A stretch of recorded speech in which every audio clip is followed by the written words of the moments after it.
Students, how are you? बेटा आप सब ठीक हो? बेटा आज का हमारा टॉपिक है फिक्स्ड एंड वर्किंग कैपिटल।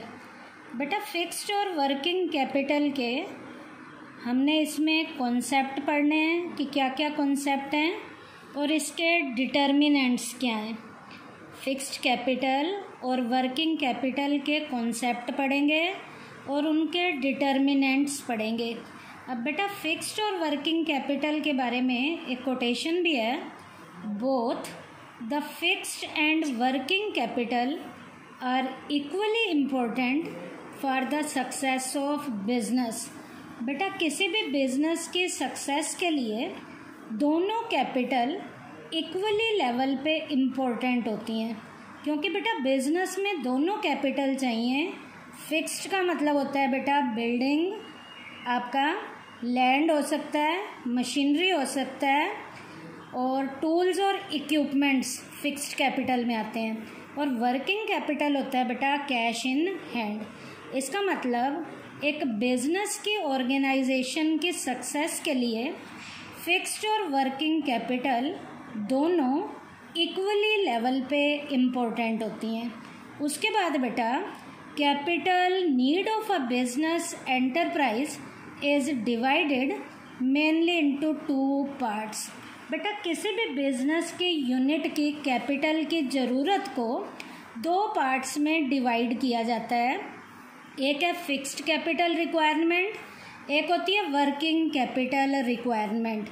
आज के टॉपिक में बेटा हम करेंगे फिक्स्ड कैपिटल रिक्वायरमेंट कि फिक्स्ड कैपिटल की रिक्वायरमेंट क्यों होती है, फिक्स्ड कैपिटल है क्या, और फिक्स्ड कैपिटल के डिटर्मिनेंट्स क्या हैं। उसको निर्धारित करना हो तो कौन से फैक्टर्स को अपने दिमाग में रखा जाता है। तो सबसे पहले मैं आपको बेटा फिक्स्ड कैपिटल के बारे में बताने जा रही हूँ। Fixed capital means to investment in long term assets. बेटा लॉन्ग टर्म की एसेट्स की इन्वेस्टमेंट को फिक्स्ड कैपिटल कहा जाता है। लॉन्ग टर्म की इन्वेस्टमेंट का मतलब है यहाँ जो लैंड में, बिल्डिंग में, मशीनरी में, फर्नीचर में, टूल्स और इक्विपमेंट की जो हमारी इन्वेस्टमेंट होती है। फिक्स्ड कैपिटल क्या है? लॉन्ग टर्म की एसेट्स की इन्वेस्टमेंट को फिक्स्ड कैपिटल कहा जाता है। उसके बाद बेटा फिक्स्ड कैपिटल में जो फिक्स्ड एसेट्स आती है उसमें क्या क्या होता है? लैंड है, बिल्डिंग है, मशीनरी है, फर्नीचर है। ये ऐसी एसेट्स हैं जिनका बिजनेस एक साल से ज़्यादा टाइम पीरियड तक यूज़ करता है। It refers to those assets which are required in the business for more than 1 year, such as furniture, land, building, machinery, etc. इन एसेट्स में ये एसेट्स आती हैं और इन एसेट्स का यूज़ बिजनेस एक साल से ज़्यादा टाइम पीरियड के लिए करता है। उसके बाद बेटा फिक्स्ड कैपिटल पे अफेक्ट डालने वाले फैक्टर क्या क्या हैं जो हमने फिक्स्ड कैपिटल की रिक्वायरमेंट के टाइम अपने दिमाग में रखने हैं। तो ये टॉपिक है factors affecting the requirement of fixed capital. इसमें पहला फैक्टर है बेटा हमारा nature of business. Need of fixed capital depend upon the nature of business. बेटा फिक्स्ड कैपिटल की ज़रूरत बिजनेस की नेचर पे भी डिपेंड करती है कि बिजनेस कैसी नेचर का है। Usually nature of business is of two kinds. Business की नेचर आमतौर पर दो तरीके की होती है। एक होता है मैन्युफैक्चरिंग यूनिट का बिजनेस और एक होता है बेटा ट्रेडिंग बिजनेस की यूनिट। अब बेटा मैन्युफैक्चरिंग यदि यूनिट है, large investment is made, building machinery etc., there is a need for large amount of fixed capital. On the other hand, in case of trading business in which fixed goods are bought and sold, then less amount of fixed capital is needed. इसका मतलब manufacturing unit है तो fixed capital की ज़रूरत ज़्यादा पड़ेगी, और trading unit है तो फिक्स्ड कैपिटल की ज़रूरत कम पड़ेगी। उसके बाद बेटा सेकंड पॉइंट है हमारा स्केल ऑफ ऑपरेशन। हमारा काम करने का बिजनेस का पैमाना कैसा है, बड़ा है या छोटा है। Larger the spread of business activities greater is the need for fixed capital. बेटा यदि हमारी बिजनेस की यूनिट बहुत बड़ी है, इसका मतलब बड़ी यूनिट में हमें फिक्स्ड कैपिटल की ज़रूरत ज़्यादा पड़ेगी, और बड़ी यूनिट में भी यदि यूनिट कौन सी है, मैन्युफैक्चरिंग है, in manufacturing enterprise operating on a small scale it will require less amount of fixed capital. On the other hand, large scale manufacturing enterprise will need relatively more amount of fixed capital.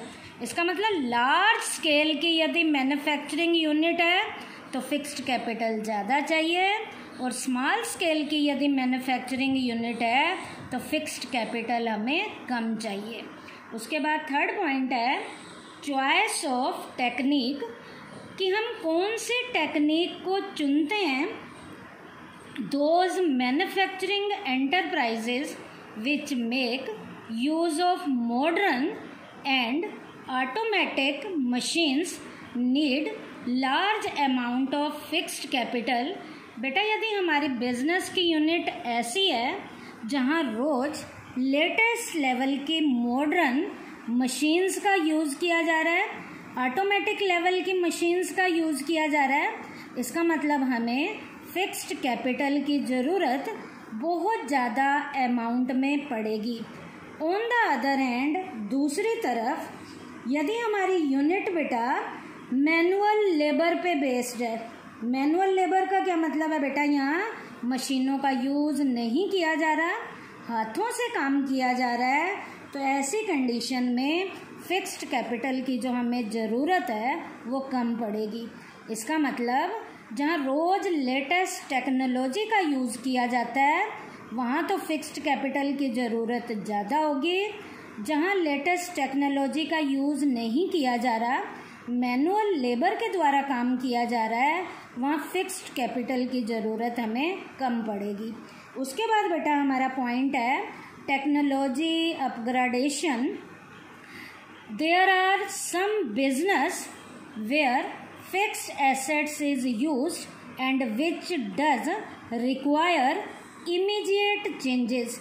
बेटा कुछ business की units हमारी ऐसी होती हैं जिनमें बेटा रोज़ ही जो भी हम मशीनरी वगैरह या जो फिक्स एसेट्स हम यूज़ में ला रहे हैं उनमें रोज़ इमीडिएट लेवल पे हमें चेंज करना पड़ता है। जहाँ हमें रोज़ चेंज करना पड़ता है, जैसे एग्जांपल है these days computer technology is undergoing rapid changes, therefore those companies whose business is computer based need more fixed capital. इसका मतलब जिनका बिजनेस कंप्यूटर बेस्ड है, ऐसी इंडस्ट्रीज़ को जो फिक्स्ड कैपिटल की रिक्वायरमेंट है वो बेटा हमेशा ज़्यादा पड़ेगी। इसका मतलब जहाँ रोज़ चेंज करना पड़ता है और वो भी इमीडिएटली चेंज करना है, वहाँ फिक्स्ड कैपिटल की ज़रूरत ज़्यादा पड़ती है। उसके बाद बेटा हमारा पॉइंट है ग्रोथ प्रोस्पेक्ट का, कि आपकी यूनिट के बढ़ने के चांसेस कितने हैं, आपकी यूनिट का डेवलपमेंट कितना तेज़ी से हो रहा है। There are two types of organization from the point view of growth. First, such organization which have no possibility of growth, they do not need additional fixed capital, they do not need additional fixed capital in future. Or such organization which have more possibility of growth, they need more additional fixed capital. इसका मतलब बेटा जहाँ पर possibility के chances हद से ज़्यादा हैं, जहाँ रोज़ हमें विकास के अवसर मिलते हैं, रोज़ विकास के अवसर मिल रहे हैं, तो वहाँ पर फिक्स्ड कैपिटल ज़्यादा होगी। और जहाँ विकास के अवसर हमें नहीं मिल रहे, वहाँ बेटा फिक्स्ड कैपिटल की हमें ज़्यादा ज़रूरत नहीं होगी। तो ग्रोथ के जो प्रोस्पेक्ट हैं कि हमारे विकास के चांसेस कितने हैं, हमें पॉसिबिलिटी प्रॉफिट कमाने की कितनी ज़्यादा मिल रही है, ज़्यादा मिल रही होगी तो फिक्स्ड कैपिटल की ज़रूरत ज़्यादा होगी। पॉसिबिलिटीज़ के चांसेस यदि कम हैं तो फिक्स्ड कैपिटल की ज़रूरत कम पड़ेगी। उसके बाद है बेटा diversification. Diversification means running business in more products merely one product. बेटा जिस यूनिट में एक प्रोडक्ट के बजाय जब ज़्यादा प्रोडक्ट बनाए जाते हैं, उनका प्रोडक्शन ज़्यादा होता है, those organization which wish to adapt diversification need more fixed capital. क्योंकि ज़्यादा प्रोडक्ट को बनाने के लिए जो फिक्स्ड कैपिटल है वो भी हमें ज़्यादा चाहिए। कैसे ज़्यादा चाहिए? एक एग्जांपल है जैसे टेक्सटाइल मैन्युफैक्चरिंग कंपनी का। If a textile manufacturing company start the business of paper manufacturing, it shall have to invest heavily in land, building, machinery, etc. Therefore, it will require more additional fixed capital. इसका मतलब पहले वो textile का business कर रही थी, अब paper industry का बिजनेस कर रही है, तो एक दूसरा प्रोडक्ट बन रहा है, तो दूसरे प्रोडक्ट के लिए जो वो उसको फिक्स्ड कैपिटल चाहिए वो पहले से ज़्यादा चाहिए। तो जब बिज़नेस हमारा एक प्रोडक्ट से ज़्यादा प्रोडक्ट काम करते हैं तो फिक्स्ड कैपिटल की ज़रूरत ज़्यादा पड़ती है, और जब बिज़नेस हमारा कम प्रोडक्ट का होता है तो फिक्स्ड कैपिटल की ज़रूरत हमें कम पड़ती है। उसके बाद है बेटा फाइनेंशियल अल्टरनेटिव्स, कि फाइनेंस के हमारे पास विकल्प कितने हैं, ज़्यादा हैं या कम हैं। Generally for making investment in fixed assets long term capital sources are used. बेटा यहाँ पर इन्वेस्टमेंट में जब फिक्स्ड एसेट्स का लॉन्ग टर्म के सोर्सेज में यूज़ किया जाता है, जैसे इक्विटी शेयर कैपिटल में, प्रेफरेंस शेयर कैपिटल में, डिबेंचर्स में, hence source of finance has emerge this type daily, this is called leasing. आज के टाइम में बेटा ऐसे सोर्सेज का लीजिंग के जरिए भी यूज़ किया जाता है। लीजिंग का मतलब है जिनके पास ये सोर्सेज हैं वो किराए पर ले लिए जाते हैं और उनको उस जिस चीज़ को हम किराए पे ले रहे हैं उसका किराया भाड़ा दे देते हैं। In such a situation the need for fixed capital decreases. बेटा यदि वो चीज़ हमें किराए पर मिल जाती है तो फिक्स्ड कैपिटल की ज़रूरत हमें कम पड़ेगी, और यदि किराए पे नहीं मिलती है तो हमें फिक्स्ड कैपिटल की ज़रूरत ज़्यादा पड़ेगी। तो फाइनेंशियल अल्टरनेटिव भी फिक्स्ड कैपिटल की रिक्वायरमेंट पे इफ़ेक्ट डालते हैं। उसके बाद बेटा हमारा लास्ट पॉइंट है लेवल ऑफ कोलैबोरेशन, कि आपके साथ कितने लोग ऐड होते हैं, जुड़ते हैं, कितने कोलैबोरेट होते हैं। It means seeking the help of other organization in order to run business. Business को चलाने के लिए कितने ऑर्गेनाइजेशन आपके साथ जुड़नी शुरू हो गई हैं। अब यहाँ पर मैं एक एग्ज़ाम्पल दूंगी, जैसे बैंक के साथ एटीएम वाले जुड़ जाते हैं। If a bank gets the ATM of another bank, मान लीजिए बैंक किसी दूसरे बैंक का एटीएम लेता है, this is called collaboration. It means income for the bank allowing ATM facility in the form of rent. इसका मतलब बैंक ने एटीएम की फैसिलिटी रेंट पे ली है, while the bank getting this facility will not have to invest in fixed assets यहाँ bank को ATM machine की fixed asset पे खर्चा नहीं करना पड़ेगा।